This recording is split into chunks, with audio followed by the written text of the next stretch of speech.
Belum lama ini, akun TikTok @putukarde mengunggah video yang memperlihatkan mobil tarikan leasing. Mobil tersebut adalah Mitsubishi Xpander dengan kondisi eksterior dan berbagai bagian interior hilang seperti dijarah.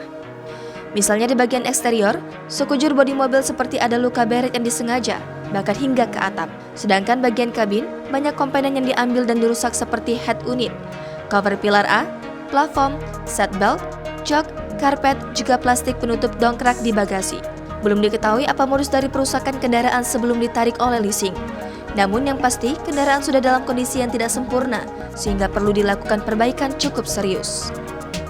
Menanggapi kejadian seperti ini, Ho Leong Min, Direktur Risiko dan Legal Adira Finance mengatakan kejadian debitur atau orang yang berhutang kepada leasing melakukan perusakan atau pengembalian bagian-bagian dari kendaraan adalah suatu perbuatan yang melanggar hukum. Biasanya, dalam perjanjian tersebut dinyatakan bahwa debitur berkewajiban untuk memelihara dan mengurus kendaraan atau unit jaminan yang menjadi objek pembiayaan tersebut. Artinya, mobil harus dalam kondisi baik, tidak rusak selama pembiayaan masih berlangsung. Jika mau diusut berarti debitur bisa dibawa ke jalur hukum karena sudah melanggar perjanjian pembiayaan yang sudah disepakati sebelumnya. Sehingga, perusakan atau pengembalian barang-barang kendaraan sebaiknya tidak dilakukan pada mobil yang belum selesai pembayarannya.